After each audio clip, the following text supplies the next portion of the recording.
Before this video starts, I'd just like to make an announcement. I have the Liberal Tears mug for $14.99 on my website. It is the first link in the description if you want to go pick one up. Don't worry if it breaks when it comes to your house. I'll send you another one for free out of my pocket. I don't care. I want you to get your Liberal Tear mug.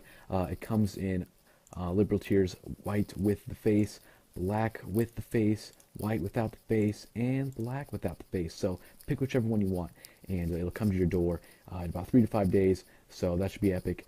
First link in the description. Thank you. Let's go on with the video. Shame, isn't it? Clinton Global Initiative. Shame. Well, see, now see, this is demonstration of just what a sort of quid pro quo organization it was. Just how closely tied donations to the Clintons were with access to Hillary and influence on what she did in government. As soon as she didn't win the presidential race, the donations stopped. Now, if this was an organization really dedicated to doing good in the world, if this was a real charity, like other charities, if this was a foundation like Bill and Melinda Gates Foundation, for instance, trying to cure malaria or do something real, you wouldn't imagine that a failed presidential run would cut off every single last major donor. But of course, that's exactly what happened to the Clintons, because it was a pay-for-play scam. And with that in mind, it sort of it helps you to understand where the motivations of some Democrat politicians go. It is no longer the case that Republicans are the party of big business. Big business hates Donald Trump and loved Hillary. And to see Antifa outside tonight, and all of the various other idiots causing trouble in Washington, smashing the windows of Bank of America and Starbucks, both of whom gave liberally to liberals, both of whom were major donors to Clinton's campaign, just gives you an indication of how boneheaded and stupid these people are. Because if they really wanted to be countercultural, if they really wanted to be punks, if they really wanted to be dissidents and mischief makers, if they really wanted to piss off their parents and get ejected from polite society, they'd put a Make America Great Again hat on.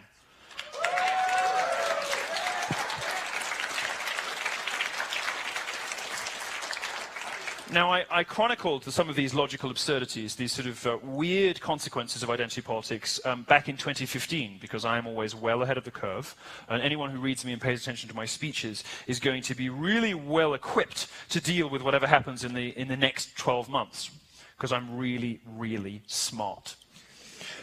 And so I wrote a piece in 2015 called Minority Wars, and it was about how if you put reason and logic out of the window and you start focusing instead on identity and skin color, not only are you going to have some groups who suffer, and I predicted that it would be the group that it was, but also they're going to start warring with each other. So now we've got the prospect of gays versus Muslims, and it's only a surprise to Democrat politicians, idiots in Hollywood, and the media that gays and Muslims don't get on all that well. It's only a surprise to them. Ordinary people get it, and so do the gays and so do the Muslims, by the way. One of the battles I foresaw was intersectional feminism versus white feminism. So you saw the sort of the black feminist contingents very angry that the March on Washington was too white. The trannies versus the feminists, that was good. Oh, this is too focused on the vagina. You know, there's these little ears and the nasty woman stuff is too focused on the vagina for us. Ridiculous. And so many of these things have already come true. I'm very happy about it. That DNC chairman, you know, is a perfect example of a sort of harbinger of minority wars. Gay men, by the way.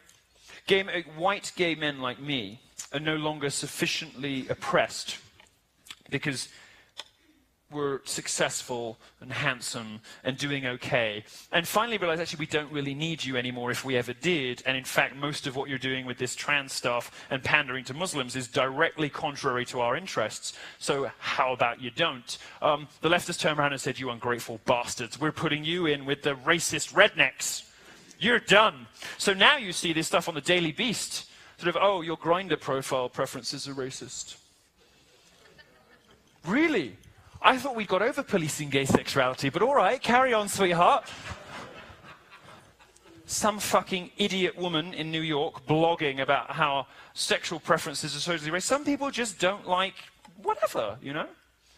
I've told this joke before, but I'll tell it again because you always like it. You know, there are people on Grindr whose profiles say whites only. Well, so what? Everyone has preferences. There are people who only like sleeping with Asians. I don't write directly what I want because it would offend people and it might turn off potential mates. So I write don't contact me if you're under 7 inches or you know who your dad is.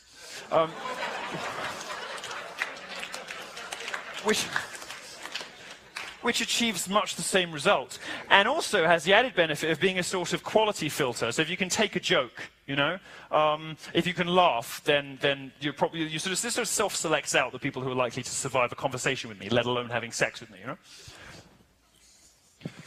Now, the biggest battles are going to be among identities that don't even exist yet. People identify as Lego figures, for instance. People who identify as attack helicopters. People who identify as the USS Enterprise. That would be a fun one. But no, of course, all coming. It's all coming. People who identify as dragons, dragonkin. That's a new thing. It's true. We used to have a word for these people, and it was bonkers. The Democrats refer to them as the future of the party. Identity politics is insane and destructive and ultimately hurts everyone because the mentally ill people you're helping think that they're doing okay. They even start running for Congress. Brianna Wu, who used to be called John Flint, who was one of the primary antagonists in the Gamergate saga, which I won't bore you with, is now running for Congress. 2017, and another white male running for office. But you know, these people should be getting therapy, not running for public office. We're not doing them any favors.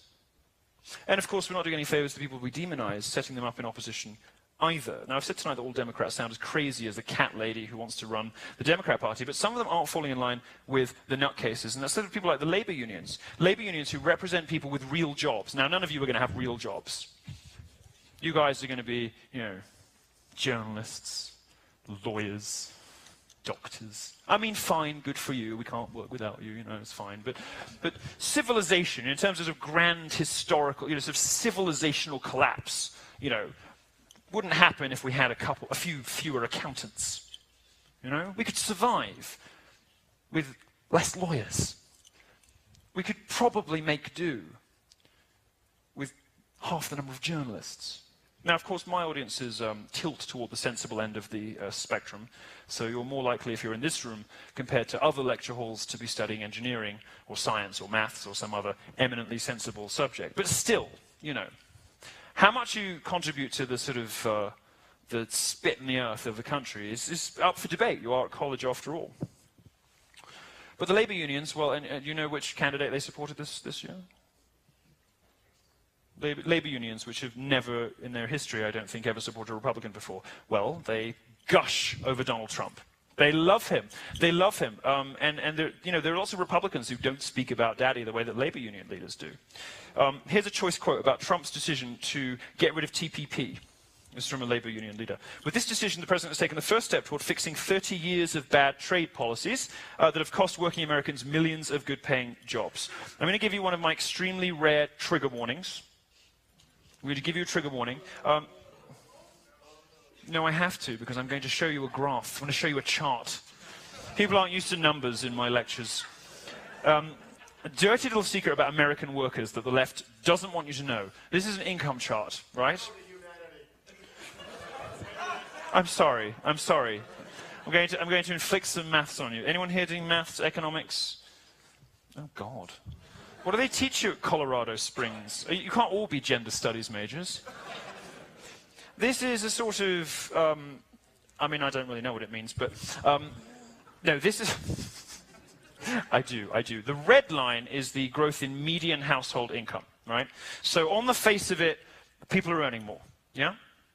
It's grown 43% since 2000. But the blue line is growth adjusted for inflation, which is, you know, is the amount that the currency is worth. So it's slightly negative since 2000, and at one point it was down almost 10%. Now it's sort of crept back up. What this basically means is that people's living standards are stagnant. So they're seeing the rest of the world improve. They're seeing what we call undocumented migrants, illegal aliens, coming in and using up American resources, their taxpayer dollars. They're seeing freak shows pandered to in the media. They're being told lies about the wage gap, and told that they should be paying more in taxes for government initiatives to prop up the earning power of women, which they don't need. All sorts of things are happening. all sorts of other people are improving their circumstances and their situation. Other bits of the world are benefiting from globalization. I mean, capitalism has lifted entire continents out of poverty. And yeah, it's helped us, but it's helped them too. And for significant portions of the American population, it hasn't helped enough. And it hasn't significantly benefited them or improved their lot, improved their circumstances for 15 years, in some cases, maybe more. And that's why people are a little irritated by globalization. It's perfectly respectable. So the left can claim on the one hand that the economy is recovering with the median income. Can claim that things are getting better. But at the same time, nothing's really changing for the backbone of the country. So the businessmen who made millions and created thousands of jobs, now work in the software industry. And the software industry, was probably the industry, I think, in America that was the most hostile to Donald Trump. It's also the most job-destroying bit of the American economy. Every new bit of software, just shatters a new bit of the economy. And it started off with the working classes, and now it's moved up to the educated classes, to the better educated classes, to middle and upper classes. It was originally the case that software was going to put all the factory workers out of business, and it's out of the factory workers out of jobs, and to some extent it has. But now they've moved on, and now you have apps that that will do your will for you, and apps that will do your taxes for you, and this is now another slice of the population.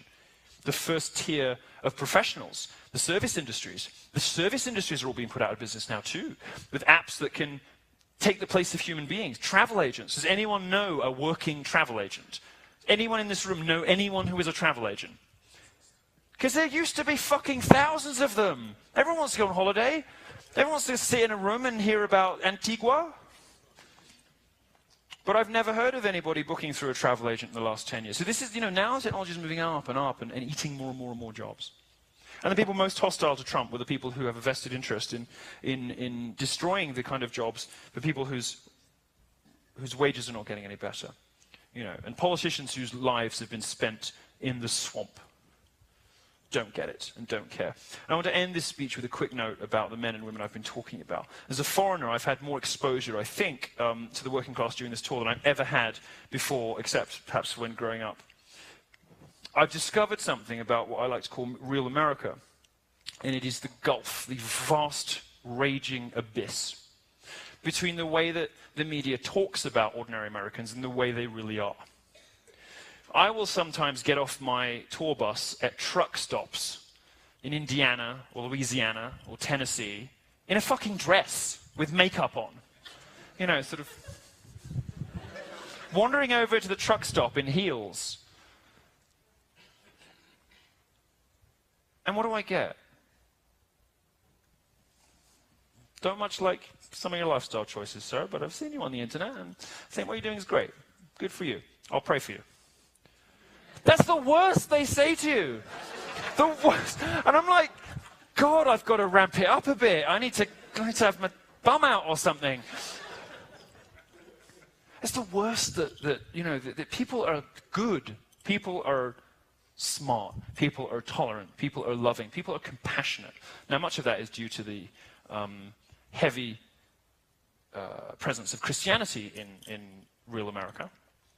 But it's amazing to me, working in the job that I work in, with the people around me, it's amazing to me when you compare the meanness and nastiness, the sociopathy, the spitefulness of the progressive media, of social justice warriors, of the left in general, with the compassion and warmth and intelligence and love, frankly, that you get in real America, that you get from the sorts of people who voted for Donald Trump. They're more fun. They're more fun to be around. They're more fun to talk to hang out with, more fun to have over for dinner. They're just they're the kind of people you want to hang out with. But they're also fundamentally good and decent people. And as we learned earlier, the fact they didn't go to college doesn't make them any less smart. Okay, they didn't read Sartre. They didn't read Nietzsche. Most people who did are idiots. Most people who did are wrong about everything. Most people who did come out of college dumber than when they went in. If you did any kind of arts degree in America these days, you will graduate less well able to deal with the real world than you were when you went in. You will believe more untrue things than you did when you started. You'll be less well equipped to deal with jokes, with people hitting on you in bars. You will be less able to live happy, productive, meaningful lives, less able to hold down serious relationships. All these feminists, they're all fucking miserable single women in their mid-30s who hate their apartments, hate their cat, hate their jobs, who've been lied to about feminism and want the rest of the world to hurt as much as they themselves are hurting. Why? Because they were ruined by college. And my experience of real America is characterized, is so different, it's so different from the way the media describes it, that it makes me on your behalf hugely angry, even offended. And from my point of view, you know, this is working class America's revenge in the form of Donald Trump is long overdue and very, very welcome. The difference between libertarians and conservatives is that we don't believe that people are fundamentally evil. We think people are fundamentally good, that they know better how to run their own lives than the government does. Now, all of the evidence suggests that governments are really, really shit at running everything. Really bad.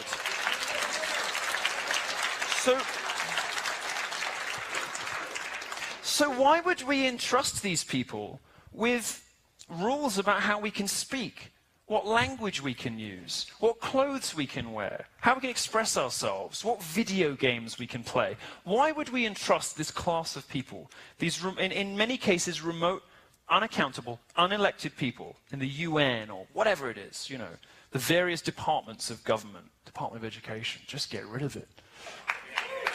Just get rid of it.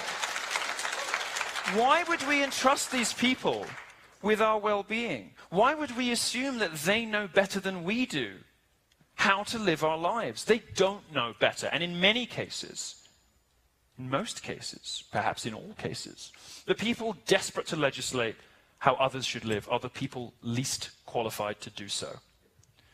Man-hating, ugly, inside and out, hateful women, desperate to punish men, becoming feminists, want to tell all the rest of us about microaggressions and mansplaining and manspreading. Hucksters and race baiters want to tell us what's wrong with white America. All cases I can think of, the people desperate to engorge themselves by legislating how others live are the people who should be shunned and locked away before ever being given public platforms. It is the hucksters, the frauds, the tricksters, the losers, the liars, the opportunists. These are the people lecturing you from the page of the newspaper, from Hollywood, and from politics. They're the reason Donald Trump's in office. And one of the groups they lied about the most is one of the groups I've had the most contact with over the course of this tour. Good, decent, ordinary people, many of whom I am proud to call friends now. And this is a bit of the country that I absolutely love. And it's sad to me that people who were born into this country, who were granted all of the privileges and opportunities to discover what this great land is like, have shunned it and have locked themselves away in New York and Los Angeles and refused to discover all of the wonderful things that the rest of America has to offer. Well, I love the rest of America. I encourage you to get out of your college bubble and visit some of it if you haven't, because let me tell you, not all of the world is as mental as Colorado Springs or Boulder. Not all of the world, and not even all of America. What's that, Johnny? We're more sane down here. A little. I mean, you're not Seattle, but you're also not Louisiana. Thank you very much. And I would encourage you to treat this presidency as an opportunity to take back some of the ground that was lost. And I don't necessarily mean fighting identity politics with identity politics, but rather reclaim for America some reason, some logic, some common sense. Demonstrate how insane and ludicrous this stuff is. Because, you know, the reality is, if you force everyone to play identity politics, if you insist on pitting whites against blacks, women against, you know, men, straights against gays, the reality is you guys are going to win. And the left isn't going to like it very much. But there's a better way, you know? Don't fight identity politics with identity politics. White pride, white nationalism, white supremacy isn't the way to go. The way to go is reminding them and yourselves that you should be aspiring to values and to ideas. You should be focusing on what unites people, not what drives them apart. And you shouldn't give a shit about skin color, you shouldn't give a shit about sexuality, you shouldn't give a shit about gender, and you should be deeply suspicious of the people who do. Thank you very much.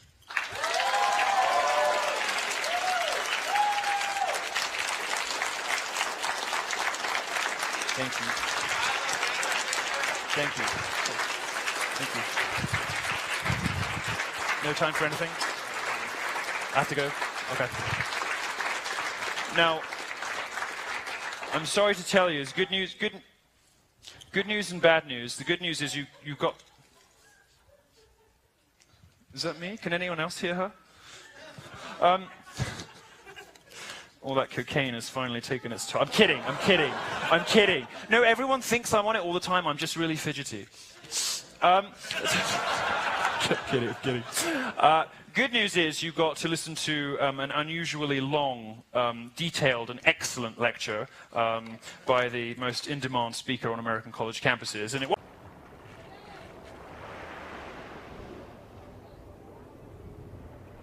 Hello, everyone. Hey, I'm just stopping by to remind you that liberals are insane. Social justice warriors are becoming more violent and triggered than ever before. Anyways, be sure to subscribe to KGP TV on YouTube and have a blessed day. Yeah, man. Shame, isn't it? Clinton Global Initiative. Shame. Well, see, now this is demonstration of just what a sort of quid pro quo organization it was.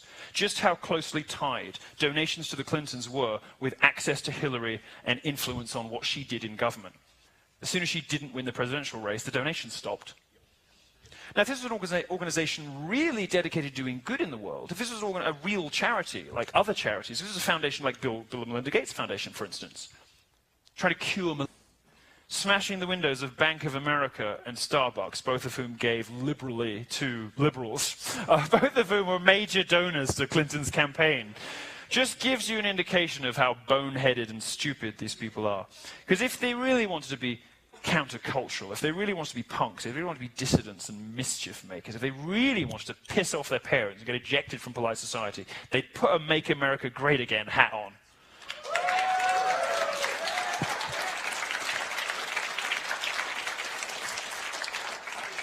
Before this video starts, I'd just like to make an announcement. I have the Liberal Tears mug for $14.99 on my website. It is the first link in the description if you want to go pick one up. Don't worry if it breaks when it comes to your house. I'll send you another one for free out of my pocket. I don't care. I want you to get your Liberal Tear mug. It comes in Liberal Tears white with the face, black with the face, white without the face, and black without the face. So pick whichever one you want, and it'll come to your door in about 3 to 5 days. So that should be epic. First link in the description. Thank you. Let's go on with the video. Malaria, or do something real. You wouldn't imagine that a failed presidential run would cut off every single last major donor. But of course, that's exactly what happened to the Clintons, because it was a pay-for-play scam. And with that in mind, it sort of it helps you to understand where the motivations of some Democrat politicians go.